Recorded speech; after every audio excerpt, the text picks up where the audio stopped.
નમસ્કાર. આજે આપણે એક એવા ખજાનાની વાત કરવાના છીએ જે આપણી ભારતીય અને આયુર્વેદિક પરંપરામાં હજારો વર્ષોથી વપરાતો આવ્યો છે. આ છે અળશી, જેને હવે આખી દુનિયા એક સુપરફૂડ તરીકે ઓળખે છે અને ખાસ કરીને શાકાહારીઓ માટે તો આ એક વરદાન સમાન છે. તો સવાલ એ છે કે આ નાનકડા ભૂરા દાણામાં એવો તો શું જાદુ છે જે તેને સુપરફૂડનો દરજ્જો અપાવે છે? ચાલો આપણે સાથે મળીને આ રહસ્ય પરથી પડદો ઉઠાવીએ અને તેના અદ્ભુત ફાયદાઓને સમજીએ. અળસીના આટલા બધા ફાયદા છે, પણ એ આવે છે ક્યાંથી? વેલ, એનો જવાબ છુપાયેલો છે એના ન્યુટ્રિશનમાં. ચાલો જોઈએ કે આ નાનકડા બીજની અંદર પોષણનો કેવો શક્તિશાળી ખજાનો ભરેલો છે. સૌથી પહેલાં વાત કરીએ ફાઇબરની. દર 100 ગ્રામ અળસીમાં, સાંભળજો, 27.3 ગ્રામ ફાઇબર. આ કોઈ નાનો સૂનો આંકડો નથી. આ આપણી રોજની જરૂરિયાતનો મોટો ભાગ પૂરો કરી દે છે. અને પાચન માટે ફાઇબર કેટલું જરૂરી છે એ તો આપણે સૌ જાણીએ છીએ. અને પછી આવે છે ઓમેગા-3 ફેટી એસિડ. કેટલું? પૂરા 22.8 ગ્રામ. ખાસ કરીને જે લોકો શાકાહારી છે એમના માટે તો આ કોઈ જેકપોટથી ઓછું નથી, કારણ કે વનસ્પતિમાંથી આટલું ઓમેગા-3 મળવું બહુ મુશ્કેલ હોય છે. પણ અળસીનો અસલી જાદુ, એને સુપર પાવર તો હવે આવે છે. એ છે લિગ્નન્સ. જાણીને નવાઈ લાગશે કે અળસીમાં બીજા કોઈ પણ પ્લાન્ટ બેઝડ ફૂડ કરતાં લગભગ 800 ગણા વધારે લિગ્નન્સ હોય છે. અને આ લિગ્નન્સ જબરદસ્ત એન્ટીઓક્સિડન્ટ છે જે શરીરને બીમારીઓથી બચાવવામાં મદદ કરે છે. તો જુઓ, ફાઇબર અને ઓમેગા-3 તો ખાલી શરૂઆત છે. આની સાથે ભરપૂર માત્રામાં પ્રોટીન, મેગ્નેશિયમ, કેલ્શિયમ આ બધું જ મળે છે. સાચું કહું તો આ એક નાનું એવું પોષણનું પાવર હાઉસ છે. સારું, આ બધા પોષક તત્વો તો જાણી લીધા, પણ આ બધું આપણા શરીર પર કામ કેવી રીતે કરે છે? એનાથી સ્વાસ્થ્યને શું ફાયદા થાય છે? ચાલો હવે એ જોઈએ. આના ફાયદાઓની લિસ્ટ તો જુઓ, ખરેખર જબરદસ્ત છે.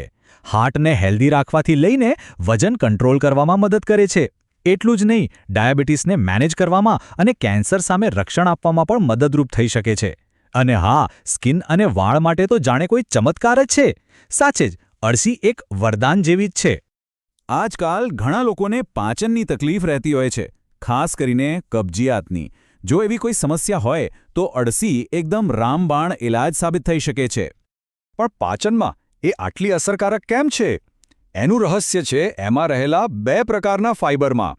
એક છે સોલ્યુબલ ફાઇબર, જે પાચનને ધીમું પાડીને શુગર કંટ્રોલ કરે છે. અને બીજું છે ઇનસોલ્યુબલ ફાઇબર, જે આંતરડાની સફાઈ કરે છે. આ બંને જ્યારે સાથે મળીને કામ કરે છે ત્યારે પાચનતંત્ર માટે એક સુપરહીરો બની જાય છે.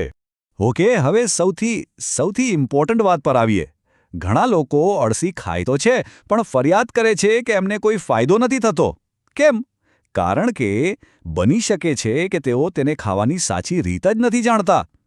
ચાલો આજે એ રહસ્ય પણ ખોલી નાખીએ. અળસીનો પૂરેપૂરો ફાયદો લેવો હોય તો આ 4 સ્ટેપ્સ બરાબર યાદ રાખી લેજો. પહેલું, એને હલકી શેકી લો. બીજું, એને પીસીને પાવડર બનાવી લો. ત્રીજું, પાવડરને હંમેશા તાજો જ વાપરો. અને ચોથું, જે સૌથી જરૂરી છે, પુષ્કળ પાણી પીવો. અને હા, એને દળીને પાવડર બનાવો એ તો ફરજિયાત છે. એના વગર કામ નહીં ચાલે. હવે સવાલ એ થાય કે આખી અળસી કેમ નહીં? કારણ એકદમ સિમ્પલ છે. આખી અળસીનું જે બહારનું પડ હોય ને, એ એટલું સખત હોય છે કે આપણું શરીર એને પચાવી જ નથી શકતું. એટલે જેવી અંદર જાય છે એવી જ બહાર નીકળી જાય છે, કોઈ પણ ફાયદો આપ્યા વગર.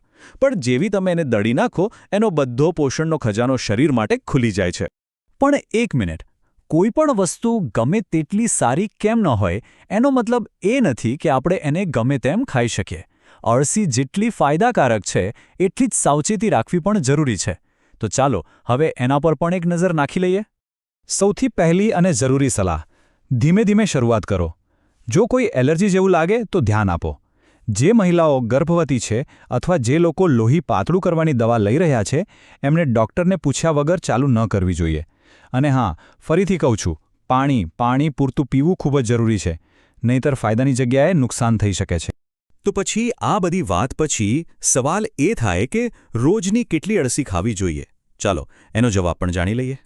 એક હેલ્ધી વ્યક્તિ માટે દિવસની 1 થી 2 ચમચી, એટલે કે લગભગ 10 થી 20 ગ્રામ પાવડર બસ છે.